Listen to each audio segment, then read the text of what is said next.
Israel ने मजलूम फ़लस्तीनियों पर क़यामत ढा दी। गजा में हस्पतालों पर हमले जारी। इसराइली अफवाज ने नसर मेडिकल कॉम्प्लेक्स पर बम बरसा दिए। अल कुदस और कमाल उद्वान अस्पताल के नज़दीक भी बमबारी। इसराइल की बच्चों के अस्पताल को भी खाली करने की धमकी। इसराइली फ़ज़ाइया ने अल शाताई कैंप पर भी 2 मकानों पर बम गिरा दिए। हमले में हलाकतों का खदशा। उधर मुत्तहिदा अरब अमारात का गजा में 150 बिस्तरों का फील्ड अस्पताल कायम करने का ऐलान।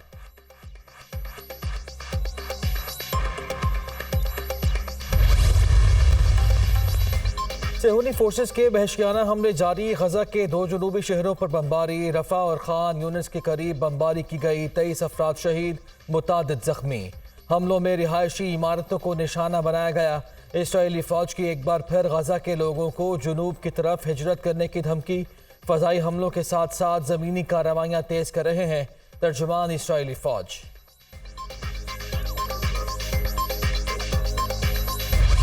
गजा में इसराइल की वहशियाना कार्रवाइयाँ जारी।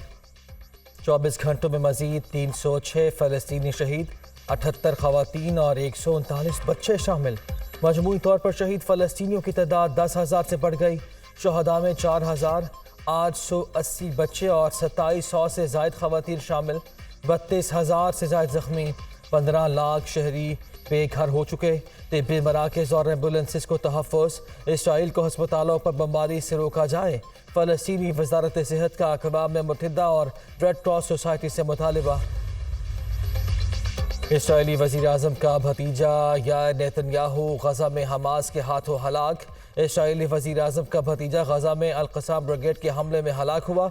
गैर मुल्की मीडिया का दावा। इत्तलात के मुताबिक यार नेतन्याहू इसराइली फ़ौज में कप्तान था।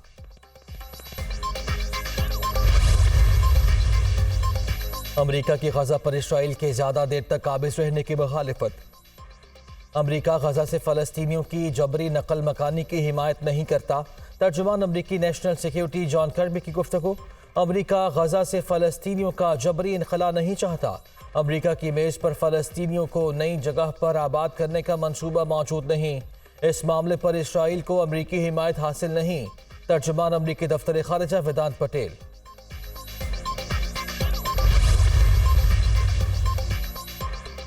निगरान वज़ीर ख़ारिजा का फ़लस्तीनी हम मनसब से टेलीफोनिक रब्ता। इसराइली जहरीत के खिलाफ फ़लस्तीनियों से यकजहती का इज़हार।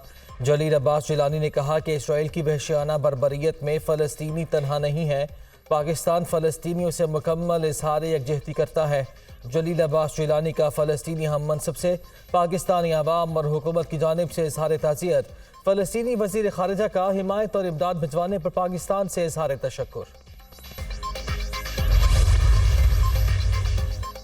तुर्क पार्लियामेंट का इसराइली मसनूआत के बाइकॉट का ऐलान। गजा पर खूनी जरहियत के खिलाफ एहतजाजुन इसराइली मसनूआत का बाइकॉट कर दिया। तुर्क पार्लियामेंट में मौजूद रेस्टोरेंट से इसराइली मसनूआत को हटा दिया गया।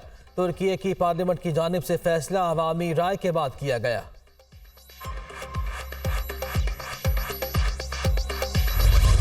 आम इंतखाबात से कबल मुल्क में बड़ा इंतखाबी इत्तेहाद कायम। नून लीग और MQM का मिलकर इलेक्शन लड़ने का ऐलान। ख्वाजा साद रफ़ी कहते हैं चैलेंजेस का मुकाबला करने के लिए इत्तेहाद ज़रूरी है। तय पाया मुस्लिम लीग नून और मुत्तहिदा मिलकर इंतखाबात में हिस्सा लेंगे। दोनों जानिब से कमेटियों का ऐलान भी किया जाएगा। डॉक्टर फारूक सत्तार ने कहा कि इस तरफ इंतखाबात लड़ना मकसद नहीं, मुल्क को मुश्किलात से भी निकालना है। कोई एक जमात चैलेंजेस का सामना नहीं कर सकती। मुलाकात में कोई ज़ाती एजेंडा ज़ेर बहस नहीं आया। मुल्क की इत्तेहाद की बात की गई। पाकिस्तान को मसाइल से मजबूत लीडरशिप ही निकाल सकती है। मुस्तफ़ा कमाल।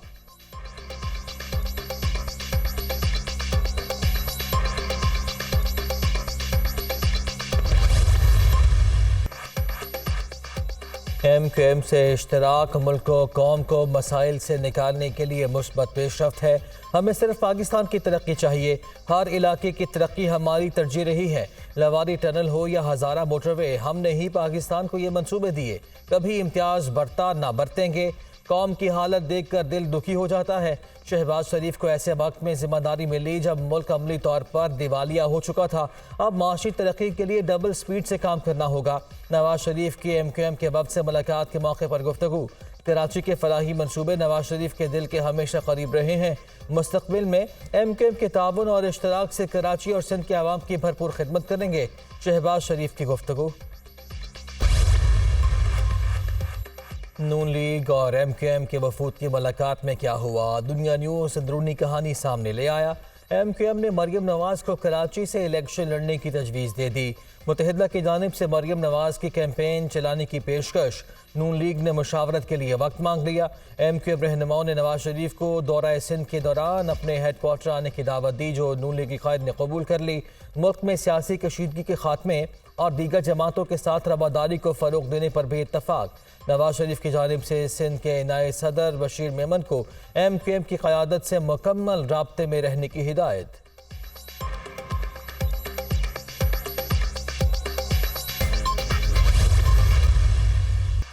दोस्तों और दुश्मनों को पैगाम देना चाहता हूँ, उनकी अपनी सियासत, हम अपनी सियासत करेंगे। मुखालिफिन इलेक्शन में खड़े हों, हम वेलकम करेंगे।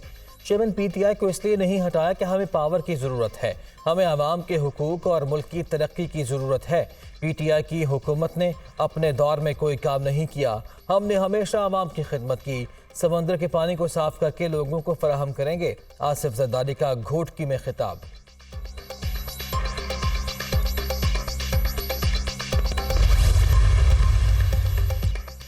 आठ फरवरी को इंतखाबात कराने के लिए तमाम तैयारी कर ली। चीफ इलेक्शन कमिश्नर ने निगरान वज़ीर आज़म अनवारुल हक काकड़ को यकीन दहानी करा दी। पोलिंग स्टेशन और पोलिंग स्टाफ की फहरिस्तें तैयार। इलेक्शन मटीरियल की प्रिंटिंग का काम भी आखिरी मराहिल में है। फहरिस्तें जल्द ही तमाम अजला में पहुँचा दी जाएंगी। चीफ इलेक्शन कमिश्नर की ब्रीफिंग। वज़ीर आज़म को इलेक्शन कमीशन का दौरा करने की दावत। आम इंतखाबात के इनेकाद के लिए भरपूर ताउन किया जाएगा। दरकार फंड्स और मतलूबा सिक्योरिटी को यकीनी बनाएंगे। वज़ीर आज़म की यकीन दहानी।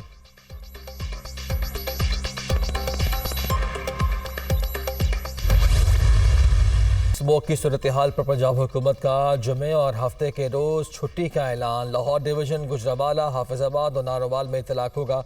जुमेरात को 9 नवंबर की पहले ही छुट्टी है। लगातार 4 दिन तालीमी इदारे और दफातर बंद रहेंगे। माहौलियाती इमरजेंसी के तहत दफ़ा 144 नाफिज। मार्केटें हफ्ता और इतवार को बंद रहेंगी। जुमे के रोज़ मार्केटें बंद या खुली रखने का फैसला ताजिर खुद करेंगे। बेकरीज और मेडिकल स्टोर्स खुले रहेंगे। लोगों से अपील है कि घरों में रहें, बाहर निकलते वक्त मास्क पहनने। शहरियों की सेहत हर चीज़ से ज़्यादा अजीज़ है। निगरान काबीना के अजलास के बाद निगरान वज़ीर आला पंजाब की न्यूज़ कॉन्फ्रेंस।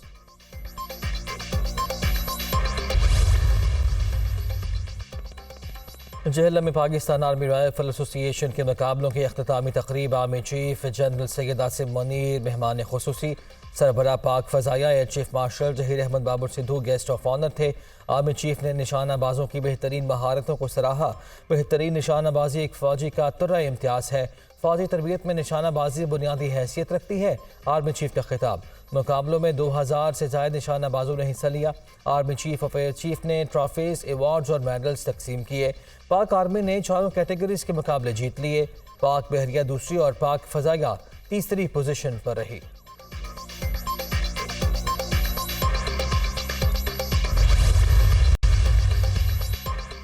निगरान वज़ीर आज़म अनवारुल हक काकड़ आज से उज़्बेकिस्तान का दौरा करेंगे। इक़्तिसादी ताउन तंजीम की सरबराह कॉन्फ्रेंस में पाकिस्तान की नुमाइंदगी करेंगे। अनवारुल हक काकड़ 11 नवंबर को सऊदी अरब रवाना होंगे। 12 नवंबर को OIC के हंगामी सरबराही इजलास में शरीक होंगे।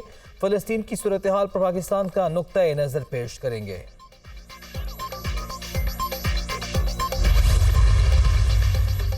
अफगानिस्तान के दारुल हुकूमत काबुल में धमाका, 7 अफराद जाँ बहक भी जख्मी हो गए। गैर मुल्की मीडिया के मुताबिक धमाका एक गाड़ी में हुआ। सिक्योरिटी फोर्सेज ने तहकीकात शुरू कर दी। धमाके के बाद काबुल में सिक्योरिटी सख्त कर दी गई।